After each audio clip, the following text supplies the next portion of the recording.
Welcome to Salacious TV, where we share some of the most salacious stories on the internet.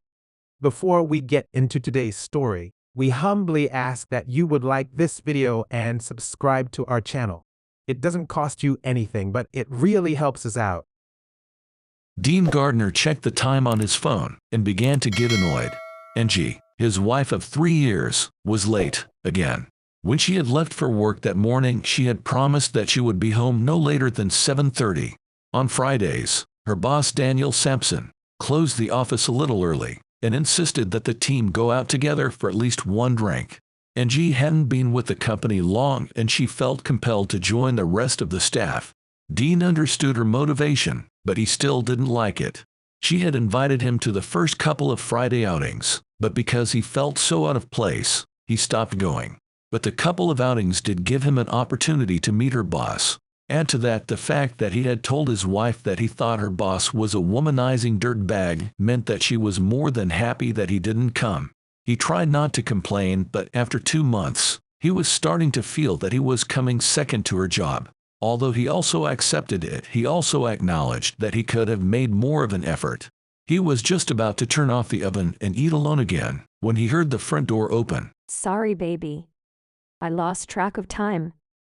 Angie ran in, dropping her bag and coat, and gave him a quick peck on the cheeks. Is dinner ready?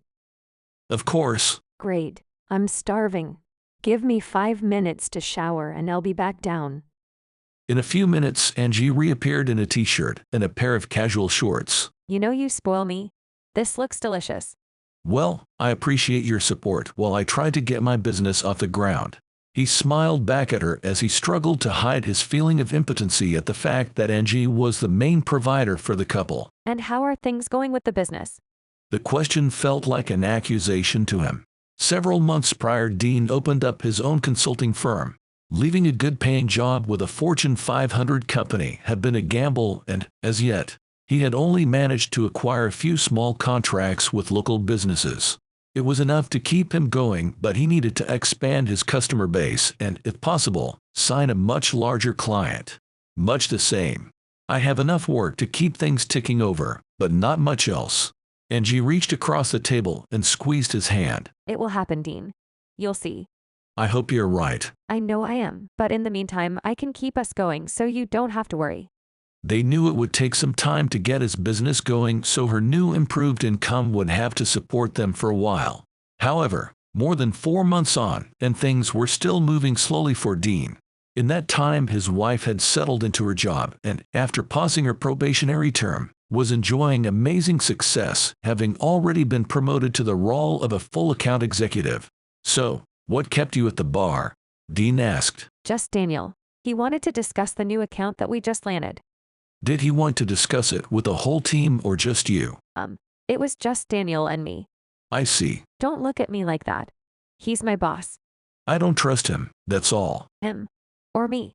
You know I trust you, but he's a piece of crap. We've talked about this before, Dean. He's the boss of the doggone company and he's married. What do you think he's going to do? Jump on me one day. If you don't trust me, then just say it. I took this job so I could support us while you started your own business. If you got off your butt and got some clients, we could think about us for a change. That struck a nerve. They both wanted children. They had agreed that when they married, but he had wanted to get his new enterprise off the ground before they started a family. Angie got up, leaving the rest of her dinner untouched. I'm going to bed. You need to sleep on the couch tonight. Resigning to spending the night alone, Dean stood up slowly and collected the dishes, heading out to the kitchen to clear up before organizing his sleeping arrangements. Waking up on the sofa the next morning, Dean found himself with a sore neck and back. Coming back from the bathroom, he made himself a cup of coffee and sat in the kitchen staring out of the window. Is she screwing Daniel? There's no way she'd cheat. But what about her boss? He's a piece of crap. Do I get a cup, or do I have to make my own? I guess I'll make you one. Moving behind him, Angie slipped her arms around her husband, resting her head on his back. I'm sorry, babe. It's all my fault. I guess work is just getting to me lately. I'm sorry too. I really do trust you, and I know I don't have to worry. Determined not to spoil their weekend, he put any thoughts about his wife and her boss to the back of his mind and poured her a cup, forcing himself to relax. That night his concerns were forgotten, at least for the time being, when they went out and had a romantic meal at a nice restaurant. Afterwards, once they were home, he lay in bed and watched as Angie stepped out of the bathroom and, letting the last of her clothing fall to the floor, advanced on him totally undressed. Is this how she presented herself to Daniel? The thought flashed through his mind but quickly vanquished as she moved toward the bed and kissed him lustily. Their tongues played together while their hands wandered freely over each other. They slipped between the sheets. Dean nibbled on her hungrily. Oh yes, Dean. Her gasp of desire that fell from his wife's lips sent a shiver of lust through him. Dean and Angie were really enjoying the moment when Dean thought to himself, is this what she does to her boss? Was she cheating on him? She had told him she wasn't, and he trusted her, right? They enjoyed each other until they both arrived. He knew sleep would not come easy for him, and he laid there for some time, staring up at the ceiling. Meanwhile, Angie quickly dozed off. Sleeping in until past 11 on the Sunday morning, the two of them enjoyed a late brunch and then spent the remainder of the day doing various household tasks, all of which kept Dean occupied and his mind off his worries. It wasn't until they were back in bed later that evening that he let himself wander back to reflect on his suspicions, knowing it would be another restless night for him. Even though Angie assured him that nothing was going on, he still wasn't totally convinced and determined to keep a watchful eye on his wife over the following week. It proved to be a fruitless task, and even though she worked till 6 or more every night, there wasn't the slightest indication she was being unfaithful. And even though she hadn't been scheduled to travel for work that week, there was still the regular Friday evening drinks to get through. Are you coming tonight? And she asked him as usual while she got ready for work that morning, not expecting him to say yes. Do I really have to? You know I hate how full of themselves they all are, especially your butthole of a boss, Daniel. You really should give them a chance, Dean. They aren't that bad, and you never know. You might enjoy yourself. Yes, they are that bad. You just don't see it. Suit yourself. I'll be home by 7. Dean spent his morning working in the second bedroom that doubled as his office.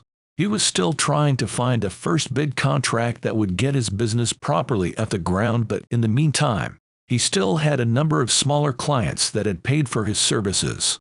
Finishing up around 4 o'clock, he went to have a shower and get changed before putting his plan into effect. It was 20 minutes before 6 when he eased into the bar that Daniel always took his staff to for their Friday drinks. Sliding up to the bar, he hid among the crowd, and after ordering himself a beer, he tried to find his wife. It took him a few moments, but he soon caught sight of her standing next to her boss. Both of them had their backs to him, while Daniel's hand rested on his wife's rear end. Stepping back a little to ensure he couldn't be seen, he watched them for the next half an hour. It was quickly obvious that Angie wasn't intending to leave and try to make it home by 7 as she had promised.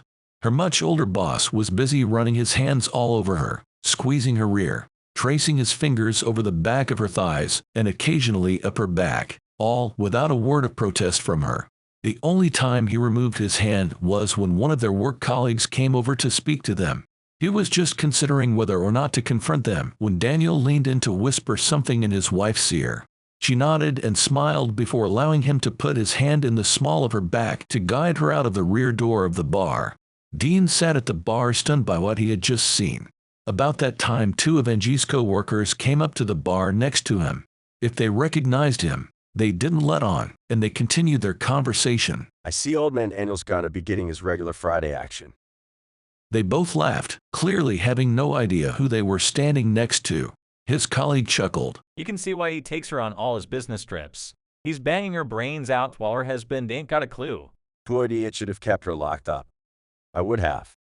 The 2 of them laughed again as they ordered a round of drinks, and Dean had to turn away before his anger got the better of him and he said something. He had been right. His wife was cheating on him. It was official, and it appeared everyone where she worked knew it as well. He put down his glass and walking away, he pushed through the people around him before stumbling out into the fresh air. Suddenly a feeling of nausea gripped him and he bent over, his hand on the wall, as he emptied the contents of his stomach onto the pavement. How long had it been going on? What had he done to drive her into another man's arms? Had she ever really loved him? Numerous questions flooded his mind during his slow drive home, none of which he could find any answers to. Back at the house, Determined to confront her, he poured himself a drink and, setting the glass on the table in front of him, he sat down to wait for Angie to arrive. Hey babe. Sorry I'm late. She called out cheerfully as she came through the front door shortly after 8 o'clock. Dean said nothing and just stared calmly at the woman he loved and wondered how she could appear so normal when she had just been with another man. The longer he paused, the more she became unsettled by his cold stare. Are you okay, babe? Has something happened? How long have you been sleeping with Daniel Sampson? Clearly startled, Angie responded. What? I'm not doing anything with Daniel. We talked about this, remember? Why would you say something like that? Don't lie to me, Angie, please. I went to the bar tonight. I saw you and that piece of crap together. I don't believe you. You're just trying to make me say something that isn't true. His hands were all over you. Then you left together some time after 6. You obviously didn't leave to come home, and then I overheard 2 of your so-called colleagues talking about how Daniel was getting his regular Friday action. Angie's face turned pale, her eyes clouded over, and the tears began to trickle down her cheeks. I'm sorry. I'm so sorry. I didn't mean for it. How long? How freaking long? How? How long what? How long has this been going on, Angie? When did you start sleeping with the slime bag? It isn't what it seems, Dean. I did it for you. For us. Don't feed me some more bull. Just answer the question. Since we went to Boston. That was the first time. That's nearly 2 months. You've been cheating on me for all that freaking time. Please, baby. It was just physical. It doesn't mean anything. What the hell? He angrily got up and headed up the stairs. Dean, please, can't we talk? Please, baby. Reaching their bedroom, he pulled out 2 large suitcases and started to empty some of his clothes into them. What? What are you doing? Where are you going? We're done talking. I'll find a hotel for a couple of nights and see a lawyer first thing on Monday. Dean didn't bother to look up from his packing. Lawyer. And she gasped, her heart starting to pound frantically in her chest. You can. I love you. I did it for you. You have to believe me. Please. I love you. Please. I'm done. You'll hear from my lawyer. Picking up his bags, he pushed past her, ignoring his wife as she slumped to the floor wailing. Slamming the front door behind him, the last sounds he heard as it closed were of Angie, upstairs, crying hysterically.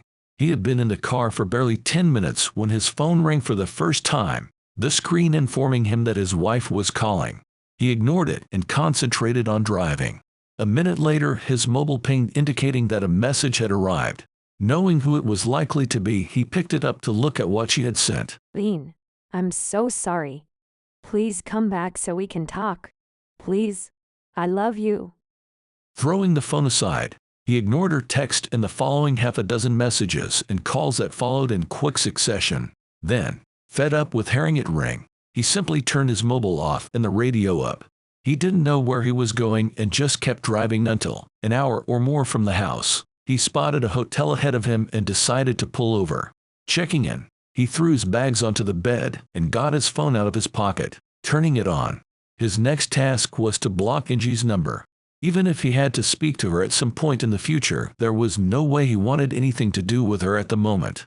He decided to call his parents. His mother picked up after the first ring. Dean, what on earth is going on? We've had Angie on the phone, in tears. We've split up. She's been having an affair with her boss, so I'm divorcing her. Oh, Dean. No, I'm so sorry. For the next 20 minutes, they talked about what he was going to do as she tried to persuade him to come and stay with them. It was an offer he resisted. He didn't want to be anywhere Angie could find him, and there was only so much of his mother's sympathy that he could take right now. Please don't tell her where I am, he asked as he started to end the call. I need some time. You really should talk to her, you know. You can't sort this out by yourself. There's nothing left to sort out, but I will speak to her when I'm ready, Mom. But not now. I understand, son. But you have to speak to her for closure. And not only that, you'll never be able to move forward if you don't forgive and forget. They said their goodbyes, and he turned his phone off. Forgive and forget. He wasn't sure that he would ever do either. Monday morning arrived, and Dean's first task of the day was to find himself a lawyer to start divorce proceedings. He searched the web, and by lunchtime he had engaged a woman by the name of Bridget Fletcher, who seemed to be very efficient. Leaving all the details with her, he went back to the hotel. Sitting there staring at his laptop, he tried to find the motivation to start the day's work. As much as he didn't want to admit it, he was still very much in love with his wife. What was she doing now? Was she with Daniel? What about Sampson's wife? Should he tell her about their affair? Trying to put all thoughts of Angie out of his mind, Dean opened his laptop and threw himself into work. Although he had yet to sign a large account, he still had a number of smaller clients to maintain. He had also managed to find an affordable small one-bedroom, fully furnished apartment to rent, and moved out of the hotel on Friday. Getting himself settled in during the morning, he switched on his laptop after lunch to do a couple of hours' work when he saw the email from George Jacobs. Immediately puzzled about why he was contacting him after turning his initial proposal down and going with another company, he opened it. Reading it through to the end, he went back to the start and reread it, not sure if he could believe what it said. Apparently the company that Jacobs had originally chosen had completely fallen down on their first task, and he now wanted Dean to take over the project. It was a major breakthrough for his business, and for the next month or so he found himself working 13+ hours a day, 7 days a week. It proved to be a blessing in disguise for him, taking his mind away from Angie and his impending divorce. With his hugely increased workload, Dean also needed to find and equip a small office and, at the same time, take on his first 2 members of staff. Kathy Jacobs was his first employee. The 48-year-old widow was looking to get back into employment after her husband had died 2 years previously, and sympathetic to her story, Dean immediately offered her the job as his office manager. Later the same day, he took on Chuck Baker. Fresh out of college, Chuck was a total computer geek, and he was perfect for the position Dean had in mind. Days turned into weeks and weeks into months, as Dean soon landed another major client. Needing to expand his workforce again, he hired 2 more staff members to support all of his customers while still working flat out himself. It was more than 9 months before he finally received his divorce. Opening the letter, he read through the contents. He was crushed as he realized his marriage to the only woman he had ever loved was over. Staring at the sheet of paper in his hand, he barely heard Kathy when she spoke to him from the doorway. Everything okay, Dean? What? Oh yeah, it's all good. Don't try to fool me, Dean. I can see some things up. He didn't answer and simply threw the letter on the desk for her to pick up and read. I guess it's all done then. Yeah, I suppose it is. Tell me, when was the last time you had a night out? Dean shrugged. I've no idea. Maybe a month ago. Bull. I can't remember you saying you were going on a date or out with friends since I started here. Okay, it was more than a month ago. That's settled then. You and me are going out after work to have a couple of drinks tonight. No arguments. I'm too busy. I've got a lot of things to do. Yes, you have. To have a few drinks with me. He just shook his head and smiled. I'm not gonna win this one, am I? Kathy grinned back at him. No. It was a few minutes before 6 o'clock when Dean opened the door to the wine bar and let Kathy step in ahead of him. You still love her, don't you? Much like you still love your husband. True. But I had no choice but to get over him. While you, on the other hand, need to make your own decision to move on. Easier said than done. You'll never be able to get on with your life if you can't forgive and forget. Someone else said that to me once. Well, she knew what she was talking about. She sat silently staring at him before asking. Dean, do you find me attractive? Well, of course, but... When was the last time you were with a woman? What? Spitting into his drink, he blushed and stared at her in shock. It's a straightforward question. Well, not since Angie. I get it, Dean. You clearly still love her, but you can hide away from life forever. I'm not ready for a relationship, Kathy. It's much too soon. I don't want a relationship either, Dean. I loved my David and always will, but I have needs too. Sorry, I don't understand. Me and you, Dean. I guess you could say colleagues with benefits unless you don't find me attractive, that is. Of course, you're gorgeous. Then what do you say? We get together when one of us feels the need with no strings attached. For a long time, he just stared at his office manager in disbelief while they both sat in silence. unsure exactly what he was going to say to her about her proposal. "You're serious about this, aren't you?" Why not? I like you. You like me, and it's not like we're going to fall in love. We just use each other to relax. "I suppose it might." We don't even need to go out to dinner or anything. I can text you or you can call me when we feel the need. And if either of us meets someone in the future, then we call it off. He looked at her and grinned. He knew when he was beaten, and if he was being honest, the thought of sleeping with Kathy was something of a turn-on. An hour later, Dean was standing in Kathy's living room. He hadn't been with anyone since his ex-wife, and now he was about to enter into a colleague with benefits arrangement with his much older admin manager. You okay, Dean? "Yes, I'm fine. I think." Good. Pulling his mouth down to hers, she pressed her lips to his in a deep lingering kiss that sent a shiver up his spine. It had been ages since he held his ex-wife Angie, and feeling Kathy in his arms felt better than he would have ever imagined. Now, let's go upstairs.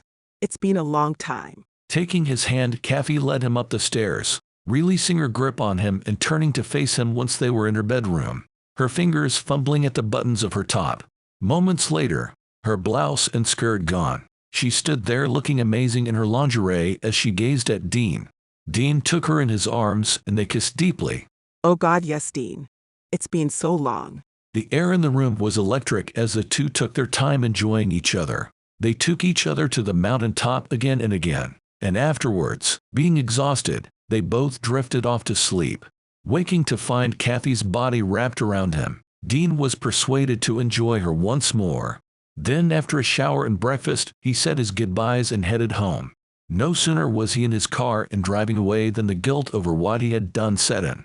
Kathy had been fantastic, but he knew he was still in love with Angie. He had hoped that he might have started to feel different. The divorce had been finalized, and thanks to Kathy, he had broken his drought. But he still couldn't shake his feelings for Angie.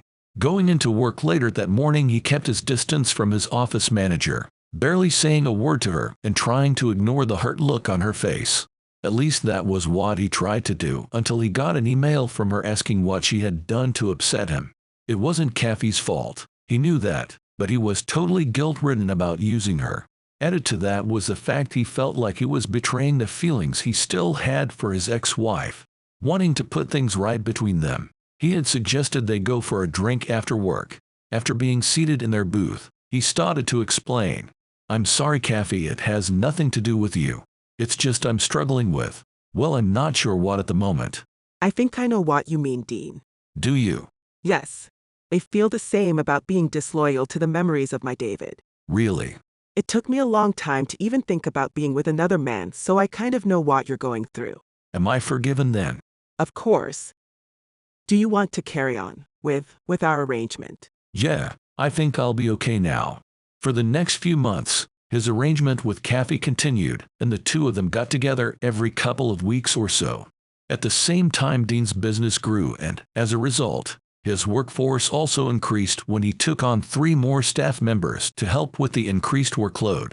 However, as much as he was able to put Angie out of his mind while he was busy with work and spending time with Kathy, he still thought about her. He missed her.